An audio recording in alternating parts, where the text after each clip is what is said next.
Hello everyone. आज हम 1 year old baby के लिए इस जैकेट को डिजाइन करेंगे।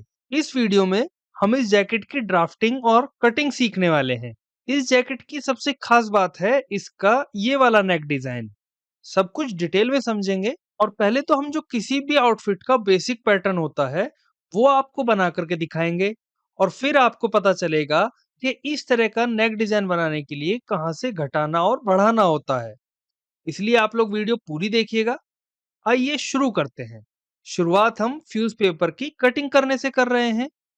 हमें जितना फ्यूज पेपर जैकेट बनाने के लिए चाहिए उससे 1 इंच एक्स्ट्रा कट करने जा रहे हैं और ऐसा हम इसलिए कर रहे हैं ताकि हमें ड्राफ्टिंग में सुविधा हो। अब जैसा कि आप देख पा रहे होंगे कि हमने कुल 15 इंच की दूरी नापकर इस तरह के निशान लगा लिए हैं। आइए अब इन्हीं से होते हुए इस तरह से लाइंस ड्रॉ कर लेते हैं। और अब हमने जो लाइंस ड्रॉ की हैं उनसे होते हुए फ्यूज पेपर की कटिंग आपको करके दिखा रहे हैं। जरूरत के हिसाब से फ्यूज पेपर लेने के बाद अब हमने बाकी बंडल को साइड में रख दिया है और हमने जो फ्यूज पेपर कट किया था उसको बीच से फोल्ड करके यहाँ पर डबल लेयर्स में रख लिया है। आप देख सकते हैं कि इस तरह से रखे गए फ्यूज पेपर की लंबाई 15 इंच जबकि चौड़ाई 11 इंच है।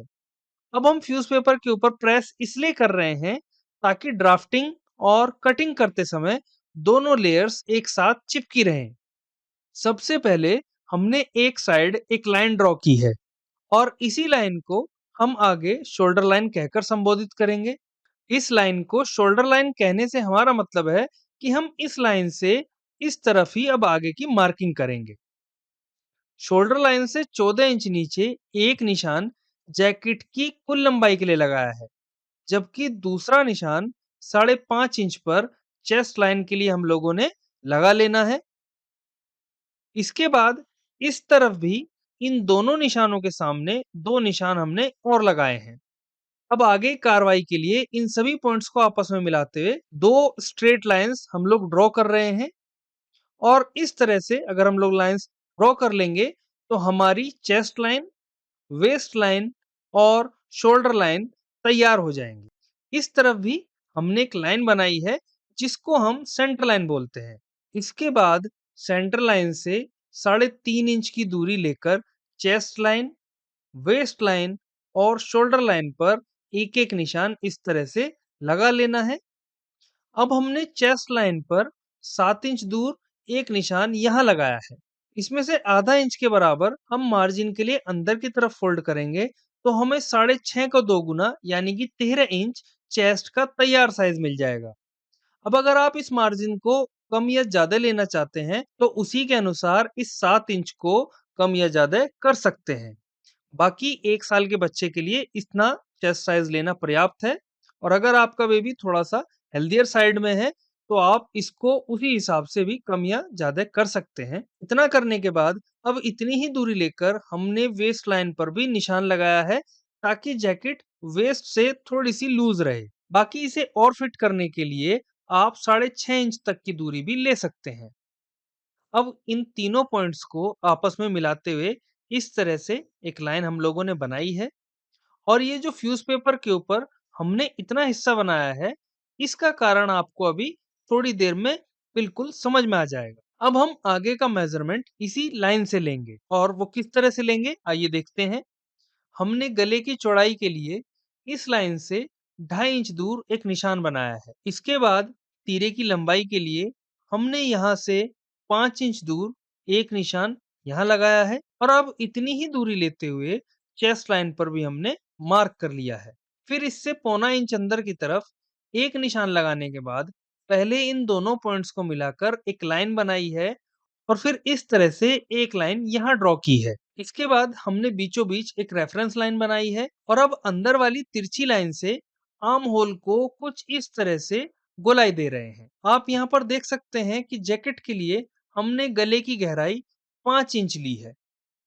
अब गले की चौड़ाई वाले इस पॉइंट और गहराई वाले इस पॉइंट को आपस में मिलाते हुए एक लाइन ड्रॉ करेंगे और जैसा कि आप यहाँ पर देख पा रहे होंगे कि हमने शोल्डर लाइन से 3/4 यानी कि 0.25 इंच नीचे एक निशान शोल्डर को डाउन करने के लिए बनाया है। ऐसे लाइन बनाने के बाद अब हम शेप स्केल लेकर यहाँ भी मार्किंग कर लेंगे। इसके बाद गले की गहराई वाले इस पॉइंट को सेंटर लाइन से मिलाएंगे और इस तरह से हमने अपनी मार्किंग कंप्लीट कर ली है। अब जो भी मार्किंग की गई है उससे होते हुए फ्यूज पेपर की कटिंग कर रहे हैं। और जब तक हम ऐसा करके आपको दिखा रहे हैं, आप हमें कमेंट करके ये बताइए कि अब तक जो भी जानकारी हमने आपको इस वीडियो में दी है, वो आपके कितनी समझ में आई है? और क्या इस वीडियो को देखने के बाद आप खुद भी ऐसी ही जैकेट बनाने वाले हैं? कटिंग करने के साथ ही फ्रंट पार्ट की दोनों साइड्स का बेसिक पैटर्न एकदम तैयार हो चुका है, जिसको अगर हम इस तरह से रखते हैं, तो 2 बातें हो जाएँगी। एक तो हमारा परफेक्ट वी गला इस तरह से तैयार हो जाएगा। दूसरा हमें चेस्ट की लंबाई 14 मिल जाएगी, जितनी की हमें ज़रूरत थी। बाकी हम इसमें से अभी आधा-आधा इंच अंदर भी दबाएँगे, तो जैसा कि हमने शुरू में आपको नाप करके दिखाया था, 13 इंच हमको रेडी मिलेगी। पर अभी एक ट्विस्ट है और वो ये है कि हमें चेस्ट का साइज़ तो फिलहाल 14 इंच चाहिए, लेकिन गले का डिज़ाइन परफेक्ट वी शेप की जगह इस तरह का बनाना है। अब समस्या ये है कि इस तरह का नेक डिज़ाइन बनाने से चेस्ट की चौड़ाई 15 इंच से ऊपर हो जाएगी और इधर से कटिंग करने से भी उसका समाधान नहीं होने वाला है। इसलिए अब हम आपको बताएँगे कि ऐसा नेक डिज़ाइन बनाने के लिए आपको कहाँ से काट-छाँट करनी है, ताकि हमें ऐसा नेक डिज़ाइन भी मिल जाए और चेस्ट की चौड़ाई भी ना बढ़े। इसके लिए सबसे पहले हमें दोनों पार्ट्स को ऐसे रखना है ताकि परफेक्ट वी शेप बन जाए। अब हमने इस सेंटर लाइन से 1 इंच दूर यहाँ पर एक निशान लगाया है और इस निशान तक लाइन बनाकर इस तरह से ऊपर तक हम लोग लाइन बना लेंगे। इसके बाद हमने यहाँ पर भी 1 इंच अंदर की तरफ और मार्किंग की है। अब इन दोनों ही पॉइंट्स को मिलाकर एक सीधी लाइन बना रहे हैं। बस इतना ही काम आपको भी करना है। अब आपको आगे की काट-छाँट करके दिखाते हैं। यहाँ हमने दोनों ही पार्ट्स को एक दूसरे के ऊपर फिर से रखा है ताकि दोनों साइड्स में एक साथ कटिंग हो जाए। अब हमने जो शोल्डर स्ट्रिप पर लाइन ड्रॉ की थी, पहले उससे होते हुए इस तरह से एक्स्ट्रा फ्यूज पेपर को कट कर रहे हैं। इसके बाद इस लाइन से होते हुए यहाँ से भी हमने कटिंग कर ली है और अब छोटे-छोटे 2 कट इसलिए लगाए हैं ताकि अलग-अलग एक दूसरे के ऊपर इस तरह से रखने पर भी दोनों ही पीसेस एक सीध में रहें। आप यहाँ पर देख सकते हैं कि गले के जिस डिजाइन की हमको जरूरत थी वो तैयार हो चुका है और साथ ही चेस्ट की चौड़ाई भी 14 इंच ही बन रही है। आशा है कि आपको यहाँ तक सब कुछ समझ में आया होगा। अब हम बैक साइड के लिए फ्यूज पेपर की कटिंग करने जा रहे हैं। यहाँ हमने फ्यूज पेपर को बीच से मोड़कर रखा है, जिसके ऊपर हम फ्रंट पार्ट की एक साइड को रखेंगे। यहाँ ध्यान देने वाली बात ये है कि हम इस लाइन से आगे जो भी फ्यूज पेपर है, उससे आगे की तरफ बढ़ा कर रख रहे हैं, क्योंकि पिछले हिस्से के मामले में हमें इसकी बिल्कुल भी ज़रूरत नहीं है। इतना करने के बाद अब हम कटिंग कर रहे हैं। हमने पिछले आर्म होल को हमेशा की तरह बढ़ाकर कट किया है। बेबी ड्रेसेस के मामलों में ये उतना नहीं बढ़ाकर काटा जाता जितना कि हम अडल्ट के मामलों में काटते हैं। तो वहीं आप देख सकते हैं कि बाकी के हिस्से को हमने अगली लेयर के बराबर ही कट कर लिया है और इस तरह आप देख पा रहे होंगे कि हमने केवल इस तरफ को छोड़कर बाकी सभी तरफ से जो भी एक्स्ट्रा फ्यूज पेपर है उसे कट कर लिया है। अब हम बैक गले के लिए मार्किंग कर रहे हैं। गहराई हमने 1.5 इंच और चौड़ाई 2.5 इंच रखी है। यहाँ 2.5 इंच मार्क करने से बैक गले की पूरी चौड़ाई कुल 5 इंच हमें मिल जाएगी और गले को शेप देने के बाद इस हिस्से को भी हमने कट कर लिया है। इस तरह से बैक साइड के लिए भी फ्यूज पेपर पैटर्न एकदम तैयार है। अब आप एक बार तैयार जैकेट को देखिए। आप देख सकते हैं कि सामने वाले हिस्से की इस साइड पर यहाँ हमने फैब्रिक को मिक्स मैच किया है। बस इसी के लिए हमने इस 9 इंच की दूरी के बीच में 4 इंच पर एक निशान यहाँ लगाया है और इस तरफ भी एक निशान यहाँ पर लगाया है।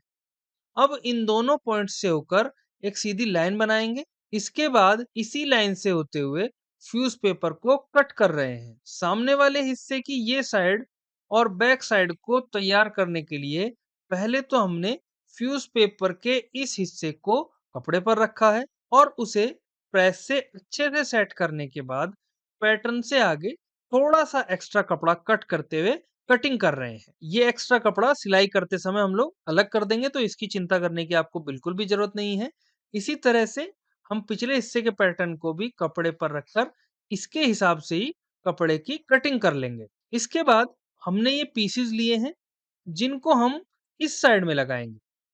वैसे ये आपकी मर्जी है, आप चाहें तो एक ही फैब्रिक से जैकेट तैयार कर सकते हैं। इन दोनों ही पीसेस के ऊपर हमने फ्यूज़ पेपर को रखा है और अच्छे से प्रेस करने के बाद जो भी एक्स्ट्रा फैब्रिक है, उसको कट कर रहे हैं। इसके बाद हमने तैयार जैकेट में इस फैब्रिक से एक स्ट्रिप लगाई है, जिसको के अब हम आपको तैयार करके दिखा रहे हैं। एक बार फिर से वही बात मैं बोलना चाहूँगा कि अगर आप इस तरह का कोई डिज़ाइन नहीं बनाना चाहते हैं, तो आप बिल्कुल इसको सिंपल और प्लेन रख सकते हैं। बाकी हमने एक आपको एक आइडिया दिया है, आप चाहें तो इस हिसाब से या फिर अपने हिसाब से भी कुछ इसमें परिवर्तन करके जैकेट बना सकते हैं। अब अगर आप तैयार जैकेट को एक बार फिर से देखेंगे, तो आप पाएँगे कि तैयार जैकेट में हमने इस तरह की प्लीट्स भी लगाई हैं। इनको बनाने के लिए हमने फैब्रिक की एक साइड से चौड़ाई 6.5 इंच, जबकि दूसरी तरफ से 3.5 इंच रखी है। इसको आप अपनी समझ के हिसाब से कम या ज़्यादा भी रख सकते हैं। इस तरह से कपड़े की कटिंग करने के बाद अब हम एक-एक करके प्लीट्स बना रहे हैं। प्लीट्स बनाने के बाद हमने प्रेस की मदद ली है, ताकि प्लीट्स अच्छे से सेट हो जाएँ और इस तरह से हमने प्लीट्स भी तैयार कर ली हैं। इसी के साथ हमारी ये साइड भी रेडी हो चुकी है, जिनको कि आप आसानी से सिलकर इस तरह की जैकेट तैयार कर सकते हैं। और इसी के साथ हमारी ये वीडियो यहीं समाप्त होती है। आप सभी का बहुत-बहुत धन्यवाद।